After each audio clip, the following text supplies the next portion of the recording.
Assalamualaikum warahmatullahi wabarakatuh. Tepang dangu di mitra sareng bidangan dongeng Sundanya urang ngadongeng dieu. Urang neraskeun hanca dongeng dina jajara carios anak guludug. Ieu dongeng teh karangan Mang Nyalira sok sanaos dongeng basajan malah mandar janten hiburan. Atuh kebaraya anu satia manco kandongeng Mang di mana we aya namugi sadayana aya dina kasehatan lahir sindarangan batin dilelancarkeun sagala rupinanya tong hilapi rojong ditaroelan tombol subscribe. Atuh mangoge ngenuhunkeun kanu parantos like oge komen. Mangga mitra supados yang golong ting kena waktos urang sami-sami dangukeun ieu kumaterasna ieu carita anak guludug. Sok kaparayun sadayana.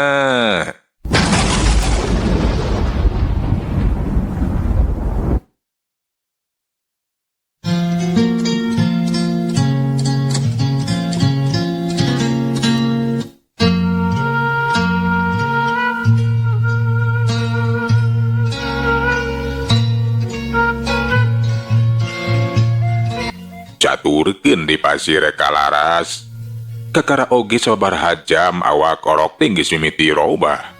Tulangna ngagedehan, buluna beuki kandel, untuna manirang eteng katempo seukeutna keur mata kepaur. Tingali kakang. Nah, orok teh tere ngagedean geuningan kakang. Hihihihihi. Bener Nyai, anak urang teh tereh ngagedean, tapi ulah kaget kukayaan si Raden anu eta teh mangrupa kaistimewaan anak urang Nyai. Temal piajrak geus naker ningali kayaan nu jadi anak. Mitra kaum dangu da puguh kitu eta anak siluman teh. Samalah dina waktungan sababaraha poe eta orok tenggis robah jika budak umur 4 tahun we. Beki jelas katempo kaayana teh nyidem kakuatan nu pohara luar biasana. Sorot panon ngempur hurung jika panon sato anu kacidagalaken. Mitra kaum dangu singkatna carita heuleut saminggu teh harita. Eta budak teh kiwari beki kancang tumeuwuhna. Dina waktu 7 poe geus jadi dewasa atawa awakna teh kiwari mah ngagedean. Pangawakan jangkung badag gagah naker keker malahan manggeus boga kasaktian luar biasa. Eta Raden Ajragpati teh bisa hirup di 2 alam jeung deui aya ku aneh. Karesepna teh kana dadagingan, lian ti daging sasatoan eta si Ajragpati teh. Sok hayang hakan daging manusia. Malahan mah beki lila teh beki hayang hakanan daging manusia we embung hakan daging sesatoan. Balukarna atuh teh saeutik urang lembur nu jadi korban. Gayaan di pilemuran teh henteu aman ayeuna mah. Mun peuting eueuh jalma nu wani ngulampreng kaluar da puguh sarieun geus sering kapecakeun loba jalma nu leungit teu puguh.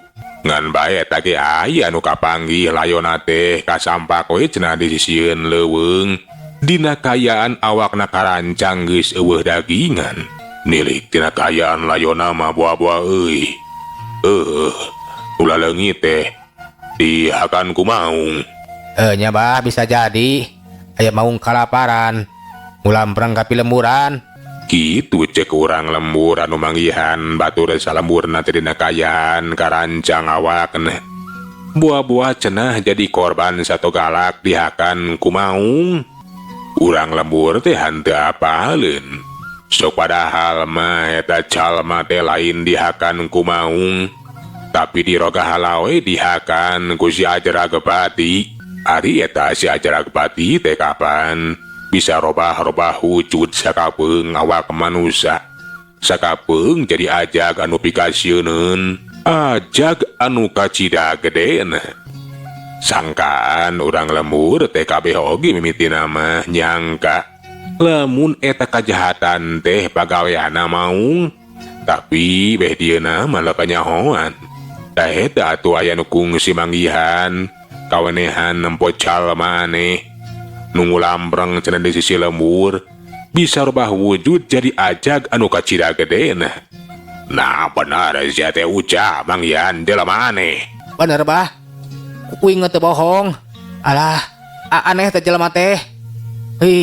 Pikasieun bisa rubah wujud jadi ajag nu sakitu gedena. Bawa urang lembur nu jadi korban teh lain ku maung, tapi ku eta jalma jahat, jalma kajajaden atawa jalmaan siluman bah.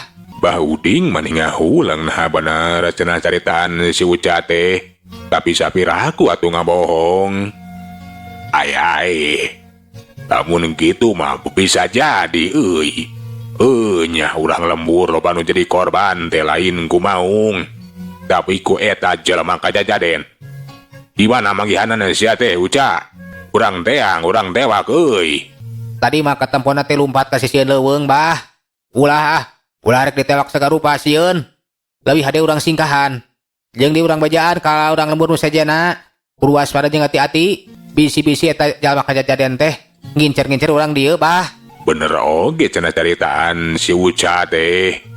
Lamun sekawanikeun maneh nyangkalak newak eta jalma kajajaden tang tuwe bakal ngabahayakeun. Leuwih hade ge ngabejaan urang lembur anu sejenna. Kudu waspada we jeung iatna. Basa batur salamburna di bejaan. Lamun si uca teh manggihan jalma aneh anu bisa ngarubah wujud jadi ajag anu kacida gedena puguh we atuh maneh sarieun sarwakeun. Nah bener eta teh nyai. Si uca manggihan aya jalma aneh anu bisa rubah wujud jadi ajag. Nya kitu cenah bartos nama emak. Kumaha atuhnya? Inggis we eta jalma kajajaden teh anu sakaro gahala urang lembur. Nyai kahade pantok kudu ditulakan. Bisi-bisi eta jalma kajajaden teh asup ka imah emak. Kumaha lamun emak dihakan? Sok sanajan emak teh geus sakieu kakolotanana tapi embung we ari kudu pae dihakan ku eta. Jalma kajajaden mah nyai. Nya sami atuh abi ge emak. Abi ge sieun. Nya urang teh kudu tarapti emak. Peuting eta kayaan lembur teh pikasieun jeung pikakeungeun. Sakabeh pangeusina teh geus ngaringkep kabeh. Anu di luar teh anu keur ngarona we. Baiding saparakan maksakeun maneh najan sieun-sieun oge kudu ngajaga keamanan. Basa gerjongjon laleumpang cungungung kadenge suara anjing bapaung di sisi lembur. Ngan bae eta suara teh aneh. Suarana mani ngalawung beda jeung anjing kampung. Puguh atuh sararea teh mani curingak. Alah, eta suara babaung na mani kitu. Wah boha, eta teh jalma kajajaden anu cek maneh teh uca. Nya euy, alah kumaha bah? Wah boha eta jalma kajajaden teh bener ngincer urang dieu bah. Kade sing waspada jeung hiatna ayo. Urang teang kasubar sora. Najan kumaha oge urang teh kudu ngajaga keamanan. Ulah bah, ulah. Sarua jeung sesoroh kojor. Kapan eta jalma kajajaden teh sok hakanan jelema? Kumaha lamun urang tiluan dihakan? Nya bah, ade nama urang nyumput ulah rek teang. Cilaka bah cilaka. Si uca jeung Mang Endin mah henteu daekeun. Antuk nama Bahiding oge ratu nangtukeun sikapna lebih hade ke nya cenah nyumput. Sora jeung bohong disampeurkeun mah. Ayo atuh. Urang nyumput we. Tapi urang kudu merhatikeun kaayaan euy. Cek Bahiding ngajakan ka baturna pikeun neangan tempat pikeun panyumputan. Kakara oge sababaraha lengkah geus kadenge sora jalma anu ngajerit. Jelas sora batur salamburna. Ayo urang teang. Eta aya sora nu ngajerit. Mun teu salah mah sorana Nyi Nurmi. Nya bah, sora si Nurmi. Nah kunaon nya? Moal kitu manggihan eta jalma kajajaden nu geus salin wujud jadi ajag gede. Nya mang bisa jadi. Ayo urang teang bisi si Nurmi kumaha onam. Laju we atuh nu tiluan teh pating barak ka karumpatan. Arek ngajugjug imahna Binurmi basa tepi kanu dituju ka sampah. Binurmi teh keur ceurik lolong seran eta cenah. Si Udin dibawa ku ajag nu kacida gedena. Puguh we atuh Bah Iding. Mang Endin jeung si Uca teh mani kaget. Kaget nu lain dikeun teh nyangka lamun anak Nabi Nurmi bakal jadi korban. Tulungan anak kuring, tulungan. Tuh, dibawa ka itu gancang udag.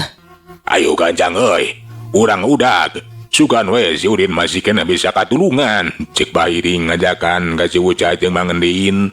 Baratak dewe atuh tiruan teh ngudag ke belah kidul nyusul eta ajag anu geus mawa si Udin. Tapi kasesieun lembur belah di kidul nu tiluan darat ngararaneg kayaan teh matak pikasieun jeung bikakeungeun. Bulu punduk pating puringkak. Tuh tinggal euy. Tuh. Aya nu kokorosakan di belah ditu.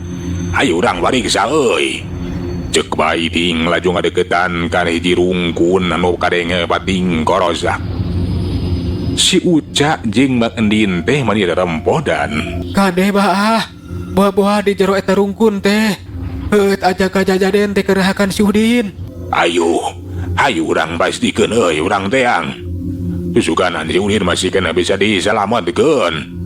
Cek Bahiring ngarencepan ngadeukeutan eta rungkun. Korosak kadenge pating korosak tari kenaker. Malahan mah eta rungkun manjat ka tempo pating aroyak. Basa Bahiring geus hampir deukeut ka eta rungkun teu kanyahoan aya nu ngakorobas.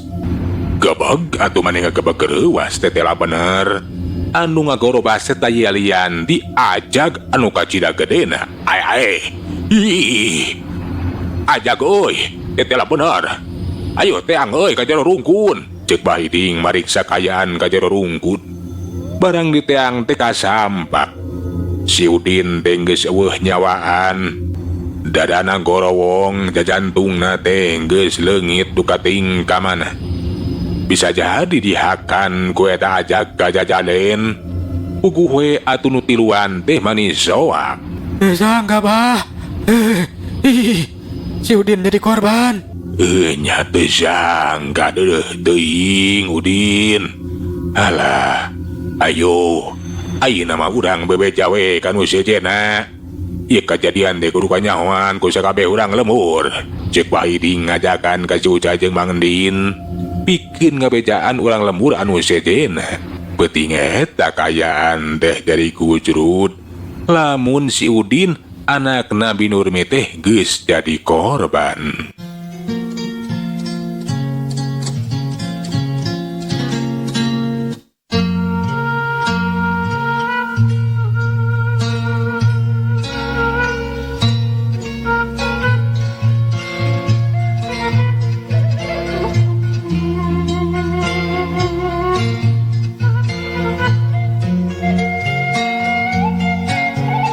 Caturkeun isu kena tetela anu jadi korban teh geuning lain si Udin wungkul. Segeteh sapeuting teh aya tiluan nu geus jadi korban. Lian ti si Udin teh nyaeta Maijah jeung Mang Kasman ge sarua jadi korban layonna kapanggih di sisieun lemur. Ayo layon teh urang pulasara we saku amistina urang bawa ka lemur.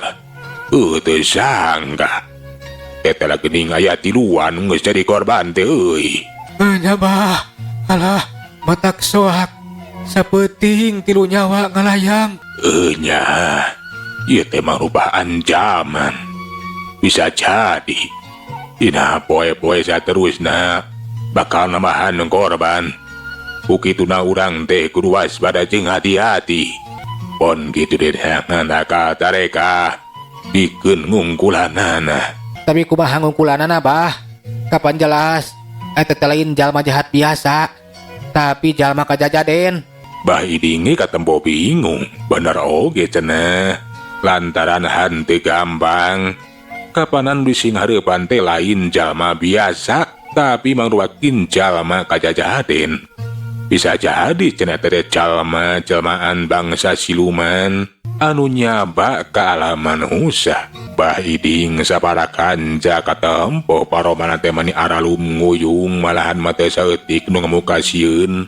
Tepati jauh ti sisi lemur aya nu nangtung di antara rajegna tetangkalan. Saurang lalaki anu pangawakan teh jangkung badag. Ari eta lalaki teh tayalian ti si Ajragabati. Katempo seri leutik kawas anu sugemah. Dasar manusia balagug. Manusia lemah. Sakedeng deui maraneh oge bakal jadi korban. Bakal jadi eusi pujit aing. Kituna teh eta si acara gebati teh laju we ngaleos ke batu mampah ninggalkeun eta patempatan. Sedengkeun ari urang lembur mah laju we mula saralayon satilu-tilu beja pa beja-beja. Eta kajadian teh sumebar ka lembur sedena. Uku we atuh lembur anu hanteu pati jauh ti lembur eta mah beuki sieuneun. Inggis maranehan oge jadi korban. Kocapkeun di lembur Cijambe anu hanteu pati jauh ti eta lembur. Urang lembur Cijambe teh atuh manis sarieunun. Malahan mah kiwari tinggis ngarumpul we keur sawalah. Bisi-bisi cenah eta ajak kajajaden teh aya datang ka lemburna. Di lembur anu teu jauh ti lembur urang geus kabejakeun aya di korban. Jelas cenah mah eta teh lain ku satogalak.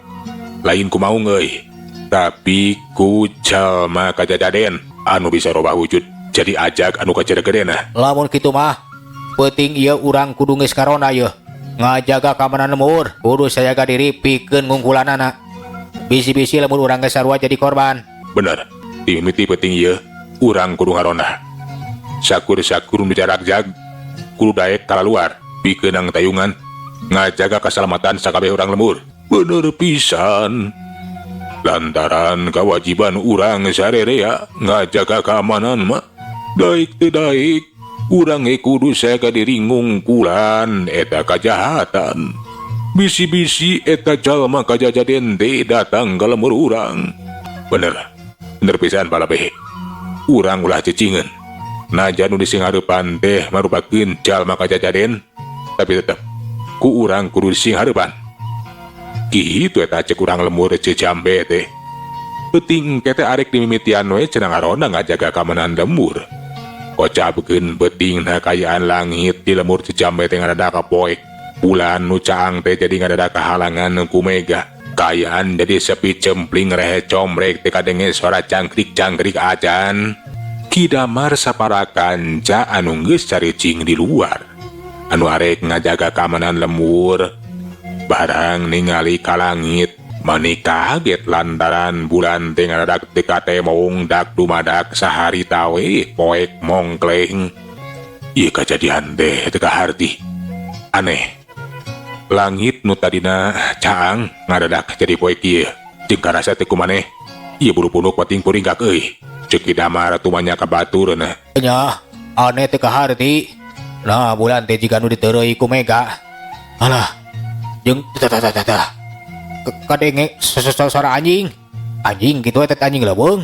Ceuk si Rustam bari culang cileung merhatikeun ka sabeudeureun eta batembatan kadenge hawar-hawar kadenge suara anjing anu babaung. Anu jelas beda jeung anjing biasa ieu mah teu lain anjing kampung. Wah boas cenah ajak kajajaden kiwari tinggeus datang ka lembur Cijambe. Sorana ngaleuweung kitu mah lain anjing biasa. Biasa nama anjing leuweung. Kumaha tuh Ki? Lamun seuk peuting ayeuna eta ajak kajajaden teh datang ka lembur urang. Terus ngaroga hala urang dieu. Kumaha cara pikeun ngungkulanana? Ayo ayeuna mah hade nama urang tepungan Aki Jemar. Urang minta tulung ka Aki Jemar. Lantaran inya nama kapan boga pangabisa. Nya bener Kang. Urang kudu sagancang ngabejaan Aki Jemar. Ki Damar jeung si Rustam teh kuragiru we atuh indit. Arek ngabejaan Aki Jemar. Lamun kalamburna teh kiwari ayeuna dina ancaman bahaya. Basa tepi kayuman Aki Jemar langsung we dibejakeun. Lamun kayan di luar teh matak pikasieun jeung pikakeungeun malahan mah kadenge suara anjing leuweung anu babaung. Tak kitu Ki, bawa-bawa lamun urang teh aya dina ancaman bahaya. Geus kadenge sorana. Nya. Wagi geng geus karasa Sujang. Kayan lembur teh teu aman. Karasa aya hawa siluman anu ngambah ka alam manusia. Ayo nama urang keluar. Urang teang bisi kaburu eta ajak kajajaden teh ngalakukeun tindakan kajahatan. Nya Ki, urang kudu sagancangna keluar ya. Mudah-mudahan Aki tiasa ngukulan eta ajak kajajaden. kuring percaya kana kehebatan Aki lah. Nya mudah-mudahan we atuh urang sararea teh ditang tayungan ku Gusti anu Maha Suci jeung deui Aki dibere kakuatan bisa ngungkulanan. Geus kitu mah teu talang teh atuh. Tiruan teh kuda giru kaluar mariksa kayaan di pilemburan. Aki Cemar ditaluturkeun ku Ki Damar jeung si Rustam. Ayo ayeuna mah tuturkeun Aki. Urang awurkeun ieu uyah teh ngurulingan lembur. Lamun kurang mah menta we kaunggal imah pentaan uyah. Janton, lemur teh rek dikurulingan ku uyah. Nya. Tapi eta mah ukur syariatna. Ku Aki arek diparancahan. Sugan jeung sugan we. Eta aja kajajaden teh. Moal bisaeun asup ka lemur urang mah. Nya mudah-mudahan we atuh Ki. Ku diparancahan ku Aki. Ieu lemur teh aman. Ayo Rustam, urang mentaan uyah euy. Bisi kurang. Ceuk Ki Damar ngajakan ka si Rustam pikeun mentaan uyah ka unggal imah. Unggal imah digedoran we di pentaan uyahna. Pangeus si imah teh kaget najang naon cenah mentaan uyah. Barang dijelaskeun ku Ki Damar, lamun beuting ieu teh lemurna dina ancaman bahaya lantaran kadenge. Tadi cenah di sisi lembur teh aya nu babaung, suara anjing leuweung. Bisi-bisi eta teh ajag kajajaden anu ngancam kasalamatan urang lembur. Atuh sung uyah teh diabikeunan. Geus kitu mah diawur ke abur we di sisieun lembur ku Aki Cemar. Lembur teh kiwari dikurulingan ku uyah. Ayeuna mah hayu tuturkeun Aki. Da lembur teh geus dikurulingan ku uyah. Ngan bae pangnyokeutkeun parukuyan di imah Aki. Nya urang ngadua we, mudah-mudahan peuting ieu lemur urang teh ditang tayungan. Nya nyambang antesan sakedapa. Si Rustam teh kuragiru we atuh lumpat. Rek nyokot parukuyan di imahna Aki Cemar. Tekung siri lah si Rustam teh geus datang deui bari ngasaungkeun parukuyan ka Aki Cemar. Geus kitu mah eta parukuyan teh ditunda di sisieun lembur. Kek iuk sila mani meneko. Parukuyan geus diseungeut haseupna mani mulek. Seungit menyan geus kaambeuk. Ki Damar jeung si Rustam teh ukur nyaksian we sawaktu Ki Cemar keur ngageureuyeum babacaan. Mapatkeun jampe pamake sisih nglar we. Ngarah eta cenah ajag-ajajaden teh henteu bisa asup ka lemurna. Mitra waktos na parantos nyekapannya. Sagala urang tuna jajara carita anak guluduk dugi ka dieu urang teraskeun dina sari anu salajengna. Mang nganuhunkeun dina sadaya perhatosanana. Hapuntenna tina sadaya kakiranganana nya. Mang saheulanan undur. Assalamualaikum warahmatullahi wabarakatuh. Jak